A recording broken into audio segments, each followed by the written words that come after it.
All right, we are back with This Is Not Advice. You've got Min and Roy here with you from Bloomberg Beta. This is day 83.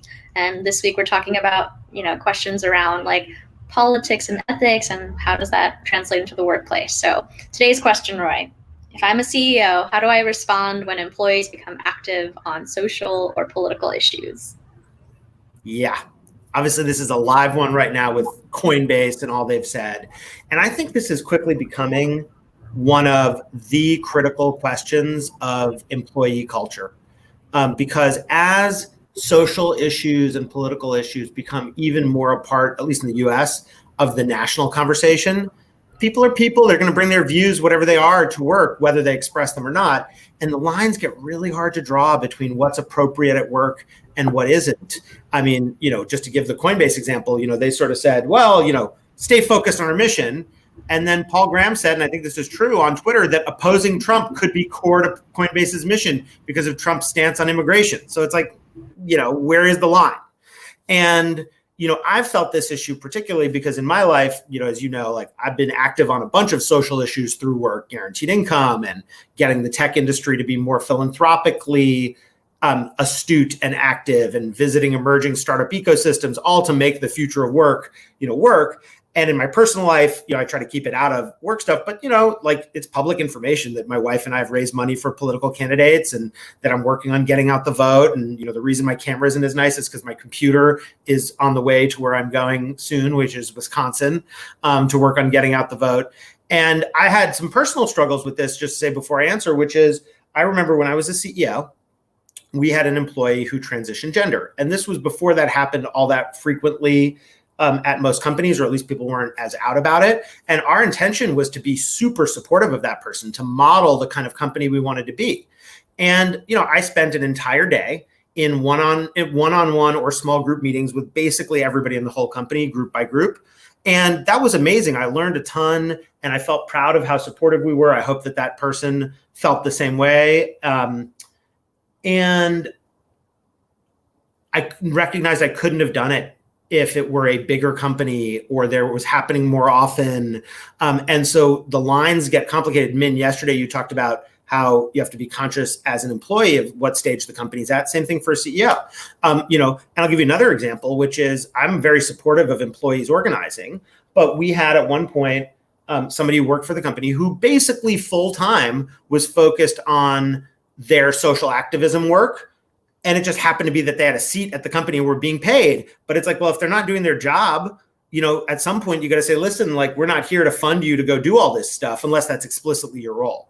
And so it's hard because there isn't an easy answer. You can't default in practice to either extreme. You can't default to shut up and dribble because you won't do it and you will struggle to draw the lines. I mean, apparently Coinbase gave money to Black Lives Matter, which is great, but like that and shut up and dribble don't seem to go together.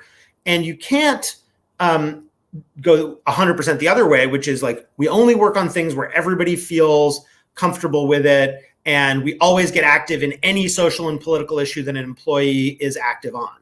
And tech has a particular problem with this because of what I call the tech paradigm. And I started talking about this on a podcast with Alex Kantrowitz, and I'm going to share and write a little bit more. But one aspect of the tech paradigm is tech loves absolutes, loves zeros and ones. And particularly when you have nuanced, complex issues with companies that are very big. I mean, Coinbase's mission, just to bring to that example because it's current, is making the world, whatever they said, more financially inclusive. How that isn't deeply tied to many social issues, I have no idea. And so, absolutes are hard, and many founders, have just not thought about these issues, many tech founders, whether because of the previous life experience they had. And so they're coming into something that seems simple, but is actually very hard. And some of them approach it with nuance. I think Stripe has done a great job of approaching this with nuance, from what I understand, never having worked there, but it's hard. And so what do you need to do? I think what you need to do, and Coinbase has done this, is to try to come up with a principle by which you decide and iterate on that principle. I also think as a CEO, you need to recognize that if you're dealing with these issues for the first time, you are probably totally out of your depth.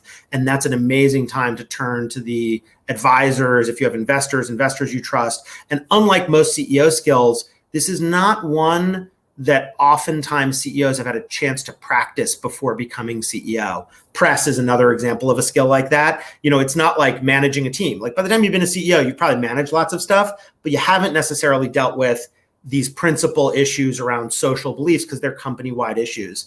And the last thing I'd say is I try to avoid what I think is a pitfall. And that pitfall is, as a CEO, it's really tempting to try to declare by fiat what's going to happen.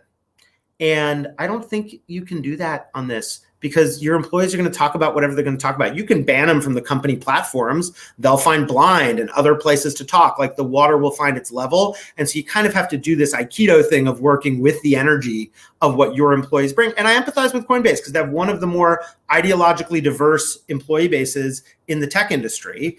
And, so I think it's got to be hard.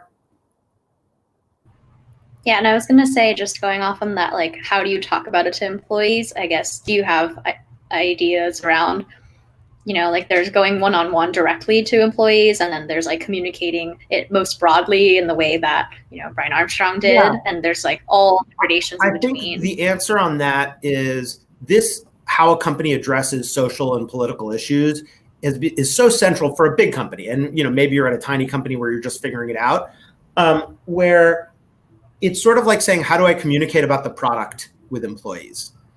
Which is like, you do it in all those forms. It shows up in everything. It's just a timing and dosage thing, which you can't. And by the way, I've seen companies fail because the CEOs were too focused on their cause-related work. And then the company never got product market fit. And, maybe that's not why they never got product market fit, but, it might've been a factor. And so it's a timing and dosage question, like so many things. But I certainly think the wrong answer is to tell people, check your beliefs at the door. Because like, how do I do that? If the way I believe somebody's behaving toward me at work is discriminatory, I can't check my beliefs at the door. And one of the things I love about Bloomberg, and then I'll just shut up about this, is Bloomberg Beta and Bloomberg are an environment where it's very encouraged to bring your giving to work. We support philanthropy. Mike is out there as a role model. He served in public office. He gives generously. And so when I do something like this Get Out the Vote effort, I can see Ryan in Portland is here on the feed. Ryan is doing a Get Out the Vote effort in Portland that is, one in the same movement, walk the vote, to get people to walk to the ballot boxes. I can do that and feel like, well, no, I'm still doing my day job, but it's appropriate and acceptable that that's part of my identity because, hey, it's a company that believes in democracy and, participation in the process, and it comes from the top. So I do think that's a CEO thing. And, I don't talk about Mike all that often here, but he is really a role model on this stuff. Totally. Well, we'll be back. I mean, that's super helpful. And it's such a tricky one. So we're going to be talking about more of these questions for the rest of the week, so join us tomorrow and the rest of the week on some of these questions. If you have others, let us know in the comments, or you can tweet them at us, and Roy and I will be back. Yeah, and tell us your dream guests of who you want us to get, because we're just like we're fielding conversations we're having with lots of folks. And I see Christopher here is in saying, one of the founders will be back. He says the question is ill posed. With all due respect, I would say that having been asked that question by other CEOs, if it's a question that a CEO has, then I don't think it is ill-posed. And of course, not all issues are the same. They're quite different from each other. But that doesn't make the question ill-posed. That's just part of the answer to the question. So I respect you. I love your pushback. And I think you're wrong about this narrow point. Love you, Christopher. Talk to you later. All right. I'll talk to you tomorrow.